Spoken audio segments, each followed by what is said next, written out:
In the 90s, rock and roll started a new phase after grunge completely changed the landscape.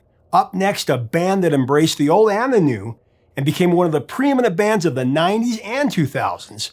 An interview with the lead singer and songwriter on their very first hit that ignited their ascension to the top of the rock charts. Hey music junkies, Professor of Rock, always here to celebrate the greatest artists and the greatest songs of all time. If you love the music of the rock and roll era, you're going to love this channel where we get the stories of the songs directly from the artists who created them. Subscribe below right now to be a part of our daily honor roll of this time. And click on our Patreon link in the description. Check out our new show there. I think you'll like it. In the early 90s, bands like Nirvana, Soundgarden, Pearl Jam, Alice in Chains, a few others came in like a tsunami, and they wiped everything away. Although these bands were definitely influenced by heavy metal and classic rock. I mean, Nirvana definitely owe a debt to Boston's More Than a Feelin'.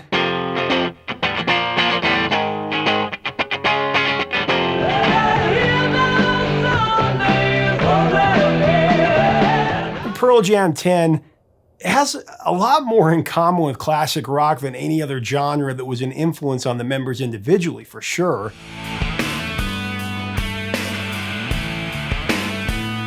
It was just a fresh sound. By the mid-90s, though, things were changing, and a second wave of bands came in, keeping the flame of rock alive as hip-hop and teen pop were taking over radio. One of these bands that made an immediate impact was Collective Soul.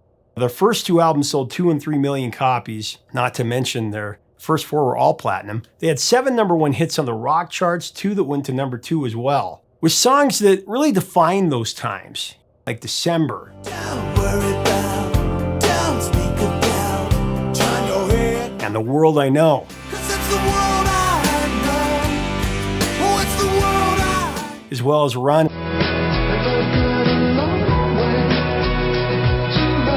And Heavy.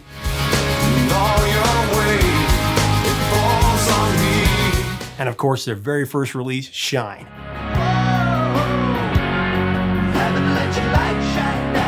Shine is a bona fide staple of 90s rock. It went to #11 on the Billboard Hot 100, and it crossed over to hit #4 on the alternative charts. It also hit #1 on the mainstream rock chart, charted worldwide as well. Lead singer and songwriter Ed Roland. He's just one of the greatest guys in music. I've been able to interview him several times over the years.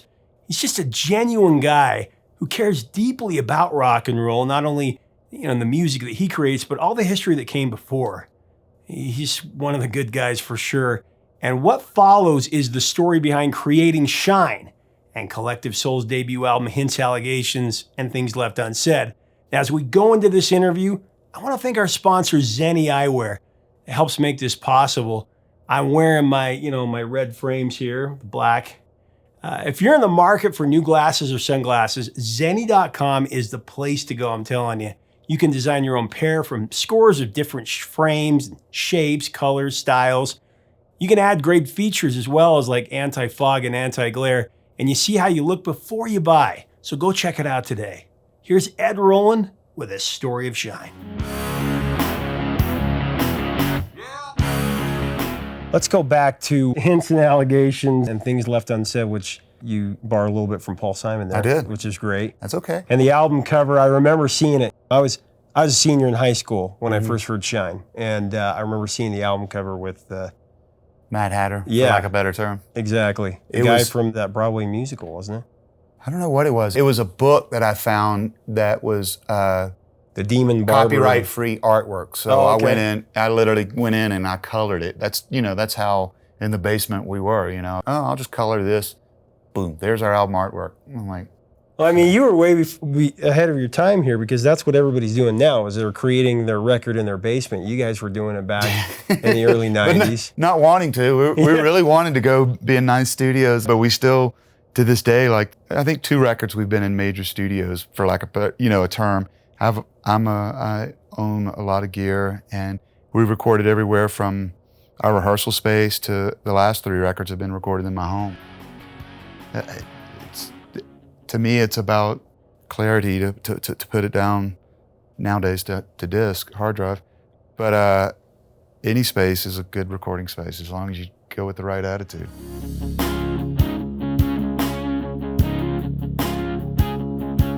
I was just like droning over the A or the D and coming up with riffs underneath that open note on the guitar. And I had a lot of them, but like I said before, my brother, I didn't know he played guitar. He was playing guitar. I came in to see Mom and Dad one time, and Dean's 10 years younger than I am. So this was like, I was 27 or 28 at the time.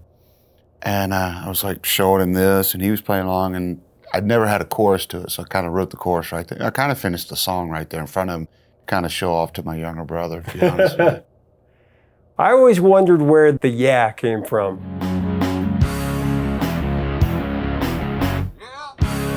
Was that something that happened right when you were putting together, or did it happen as you started to play it live and it just came in the moment? No, it happened when I put it together.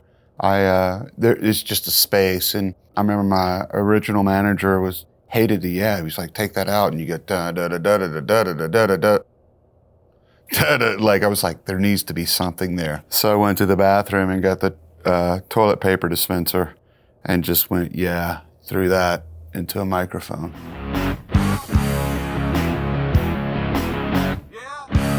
I love it. And to me, it just kept it moving in my head as a producer, or whatever you want to call it. It just kept the song moving. Well, and now, of course, when you play it live, crowd gets to chant that part. I've never said yeah the whole time I've ever played it. I love it.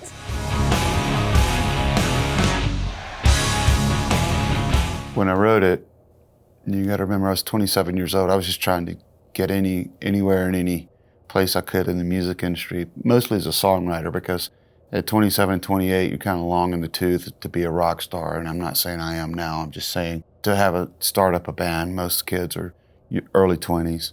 I just remember just writing, and it was the first time I started writing how I felt. And I didn't even realize what I was writing, but it truly was a message to me.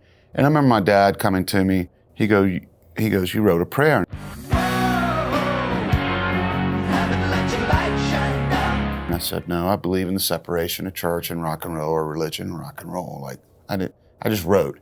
And now I look back on it, I truly was writing for guidance from a higher power, whatever that may be. Who knows? Sure. None of us know, but I truly believe at that moment I was just searching, as I still am.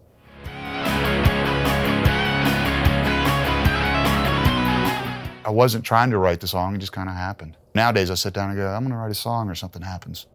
But that one was just kind of stuck around for a couple of years.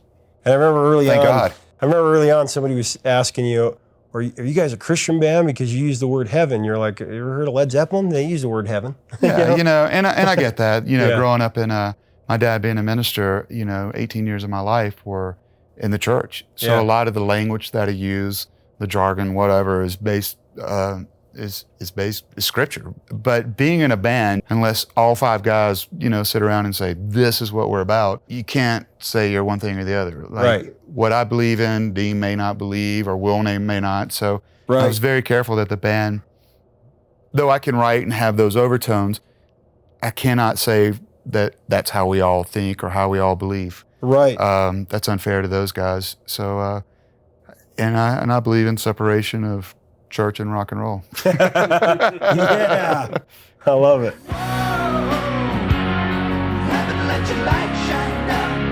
Well, what a great cover, and an honor to have Dolly Parton cover it.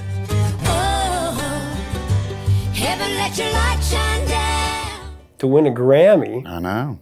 with the song, what did you think when you heard that? Once again, I go back to my father. I was actually in Arizona at the time, so there's 3-hour difference at that point. My dad called me. I was at dinner with a bunch of baseball players that I'm a big sports nut. And he goes, I just watched David Letterman and Dolly Parton just sang Shine. And I remember going, first off, what are you doing up this late, and why are you watching David Letterman? And so I excused myself from dinner because of the time difference. I went home and I watched it. I was like, oh my God, that's unbelievable. Heaven, let your light shine down. And she was just genuinely one of the most sincere, sweet people. And to have someone that has written some of the greatest songs on the planet to even just think about covering your song, much less covering it, was the ultimate award. Oh yeah. I mean, she's it. Let your light shine down.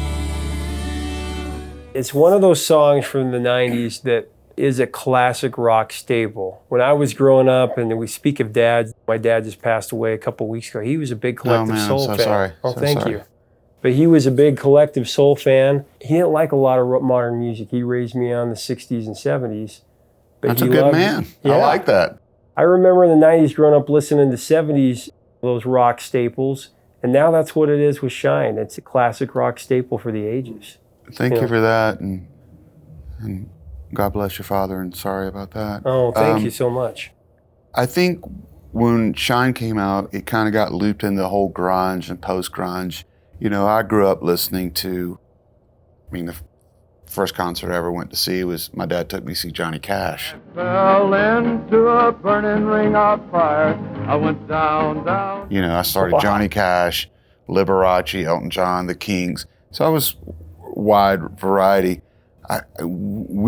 First off, to me, grunge was very geographically located. It was the Northwest. Sure. We were South, and I grew up on FM radio. I have no problem saying that. I mean, I grew up listening to Elton John. That's my icon. That's my musical hero, him and Bernie Taupin, his songwriter. That's why I want to be a songwriter, because of those two men.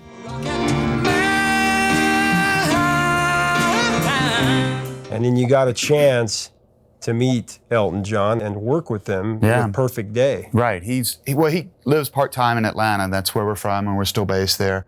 So over the years, I got to know him, and then I actually had the courage one time at dinner to ask him, would he be kind enough to play on a record with us? And he goes, well, if you let me sing too. And I was like, done deal. That was easy. You're like, no. So, you know, to have your musical hero, not only to know him and understand what a great human being he is. You know, so many Right. people think of Elton as the songs, which I should, the songs and the showman, but like what a true human being, how he gives back, how he cares. It's you know, I picked the right hero to have, I think. Oh, yeah.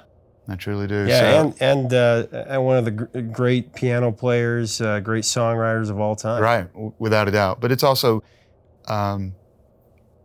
sometimes you meet people and they may be different than what you imagine them to Yeah. be as a person. Uh-huh.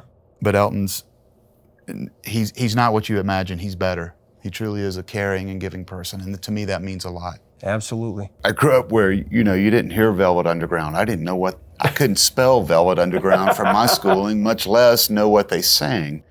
You know, you learn it later in life, but, you know, I grew up listening to the 70s, the Zeppelin and the Beatles, you know, Bad Company. You know, it was things like that was on the radio that influenced me. And I never had a problem saying that. I just wasn't the hipster kid.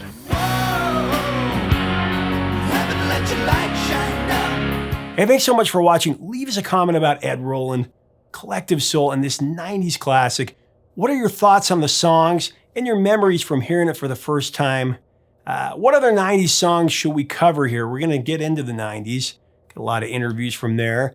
Let us know in the comments. If you like our videos, we do invite you to subscribe below. Be a part of our community. We'd love to have you. We talk music all the time.